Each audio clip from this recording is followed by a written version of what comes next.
Tu as déjà vu un juge regarder un enfant comme s'il n'était qu'un chewing-gum sale collé sous sa chaussure? Ouais, ça s'est vraiment passé et ça ne s'est pas arrêté là. Il a dit: rien de ce qu'un gamin de ce quartier minable peut dire ne changera quoi que ce soit dans Emma, salle d'audience.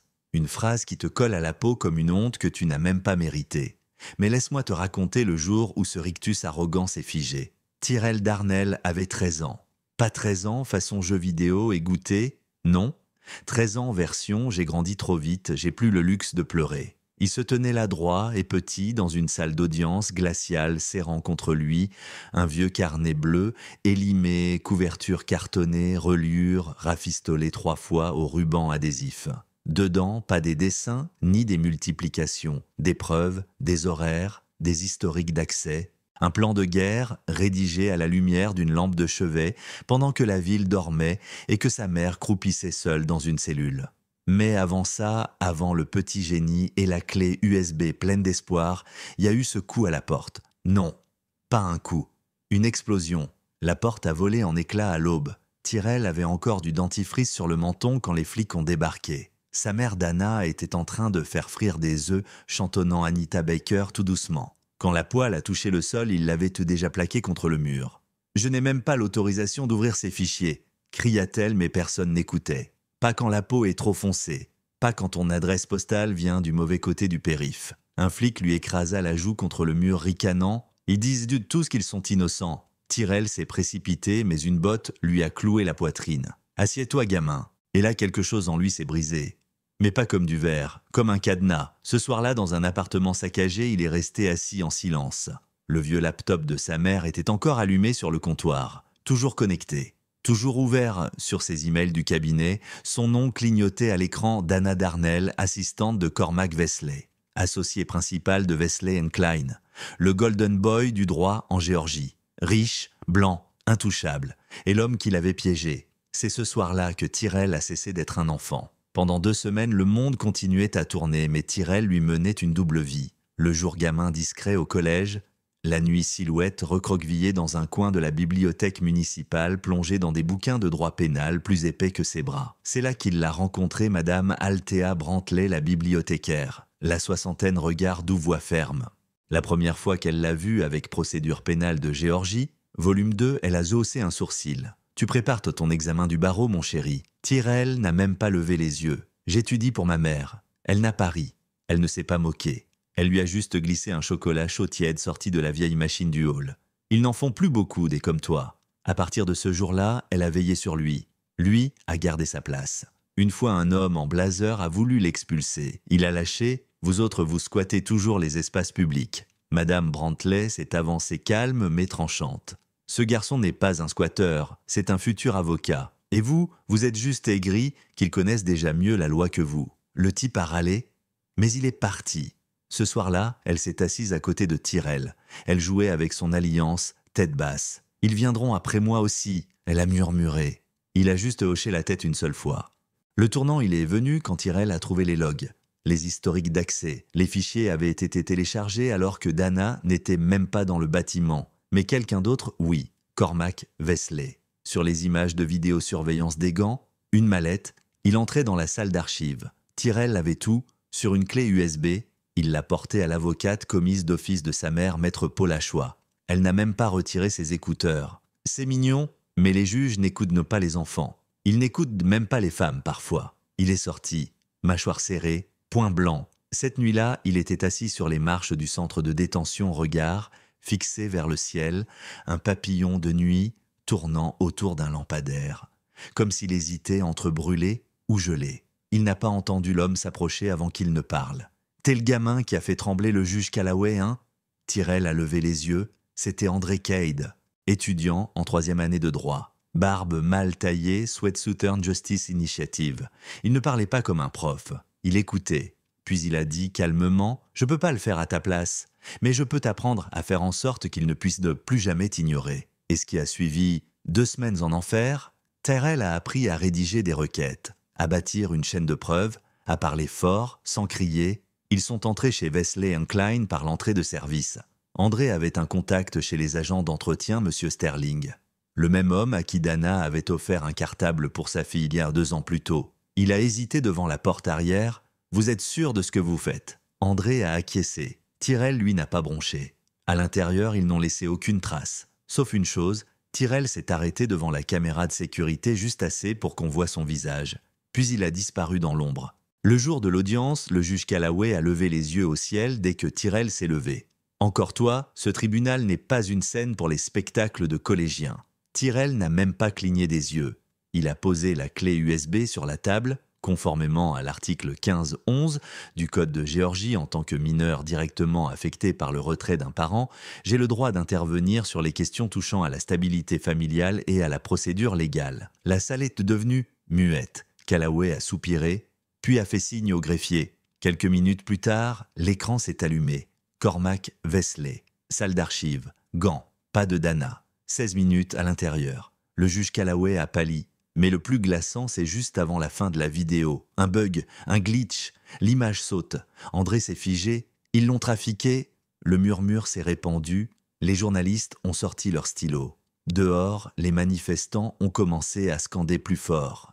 Et c'est là que Callaway a demandé une suspension de séance. Il a levé son marteau pas pour imposer l'ordre, mais pour admettre qu'il l'avait perdu. De retour dans la salle d'audience, l'air avait changé.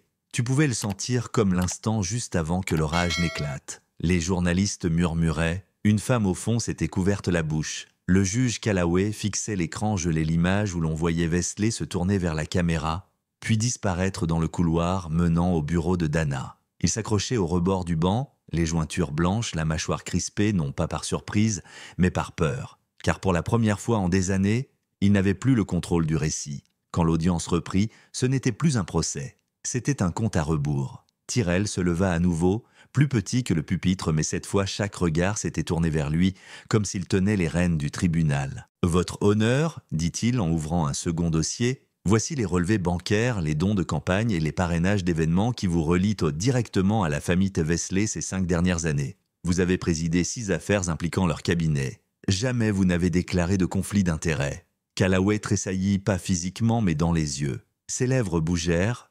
Aucun son n'en sortit. André avança à son tour la voix ferme. « Nous avons également des échanges de mails entre vous et la procureure Mendes où vous discutiez des peines à l'avance, surtout dans les affaires impliquant des accusés de Southridge. Nous avons transmis cela au Conseil d'éthique judiciaire. » Silence. Pas de marteau. Pas d'objection, juste un homme démasqué coincé dans sa propre salle d'audience. Dans la foule, quelqu'un se leva, Madame Brantley, la bibliothécaire. « J'ai déjà parlé, dit-elle, la voix tremblante mais fière, et j'ai reçu une lettre me disant de me mêler de mes affaires. Mais cette affaire, elle nous concerne tous. » Puis un autre se leva, Monsieur Sterling, le concierge, un troisième, un quatrième, puis tout un mouvement. Des gens qu'on avait priés de se taire, qui maintenant se levaient. Et soudain la forteresse de peur que Callaway avait bâtie s'effondra. Le juge se leva lentement, la posture encore rigide, mais le regard fuyant comme un homme qui venait de vieillir de 20 ans. Tout cela est irrecevable. Du théâtre, des rumeurs, murmura-t-il. Mais sa voix se brisa, non pas de colère, mais de désorientation, comme quelqu'un qui se réveille et comprend que l'incendie a déjà tout ravagé. Ses yeux croisèrent ceux de Tyrell. Pas de haine, pas d'autorité. Quelque chose d'autre, de plus petit. Du remords, de la honte, ou simplement l'amertume de celui qui perd le contrôle. Cormac Vesely, lui, ne s'effondra pas. Il entra en pleine audience, costume impeccable, cravate, serré sourire glacé. Il ne s'assit pas, ne cligna même pas des yeux. Il fixa Tyrell comme s'il voulait l'écraser du regard. « Tu crois que ça changera quelque chose ?» cracha-t-il en passant assez bas pour que seul Tyrell l'entende. Tyrell ne réagit pas, mais ses doigts se refermèrent sur le dossier de sa mère. Une inspiration profonde. Et la dernière carte. « Votre honneur, dit-il plus fort cette fois, nous avons une dernière preuve. » Une clé USB fut glissée au greffier. Les lumières baissèrent. La vidéo démarra. Ce n'était pas une caméra de tribunal, c'était un drone. Fuite d'un lanceur d'alerte. Une villa privée en Caroline du Nord. On y voyait Cormac Vesely et le juge Callaway riant au bord d'une piscine avec la procureure Mendes, une semaine avant l'arrestation de Dana. La dernière image s'arrêta sur leur toast au champagne, et puis la salle explosa. Le public se mit à crier. Les téléphones sonnèrent, les journalistes coururent vers les sorties, comme si le plafond allait s'effondrer. Le juge Callaway s'affaissa sur son siège. « Ce tribunal, murmura-t-il, presque inaudible, se récuse. » Le marteau frappa le bois une dernière fois. Dana s'effondra dans les bras de son fils, les larmes coulant librement. André s'adossa au banc, le souffle court comme un homme sortant d'un champ de mine. Et Tyrell, il ne sourit pas, ne pleura pas, il souffla doucement et murmura « Prochaine cible, Mendes ». Mais ce n'était pas la fin. Dehors, le monde réagit comme une étincelle sur de l'essence. Sur les réseaux sociaux, Gaccio libéré Dana, Dej Vesley dehors, c'est Callaway démission. Des avocats en droit civique exigèrent une enquête. Des manifestants envahirent la mairie. Le maire fit une déclaration promettant des réformes profondes. Et pourtant, dans tout ce vacarme, il y avait aussi du silence. Des voisins qui autrefois évitaient Dana déposèrent des fleurs sur son perron. Des professeurs qui ignoraient les questions de Tyrell envoyèrent des lettres d'excuses. Mais certains détournèrent le regard, incapables d'admettre qu'ils avaient applaudi quand elle fut arrêtée ou ri quand son fils avait osé parler droit en public. La foule qui, hier encore, nourrissait l'injustice, se retrouvait nue sous la lumière. Une semaine plus tard, Tyrell s'exprimait devant l'ordre des avocats de Géorgie. Un océan de costumes noirs et de regards sceptiques. Certains applaudirent, d'autres mal à l'aise se tortillèrent sur leur siège. Il ne lut pas de discours, ne chercha pas à plaire. La justice n'est pas brisée, dit-il voix basse mais claire. Elle fonctionne exactement comme certains l'ont voulu. Nous, on a juste tiré le rideau.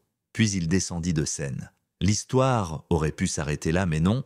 Quelques mois plus tard, on vit Tyrell devant un tribunal à Montgomery, carnet à la main, parlant doucement à un garçon qui pleurait sur les marches. « Ils disent que j'ai volé le téléphone », murmura le gamin. « Mais c'est le mien, c'est ma grand-mère qui me l'a offert. » Tyrell hocha la tête, s'agenouilla à côté de lui. « D'accord, dit-il en ouvrant une nouvelle page. « Raconte-moi tout, depuis le début.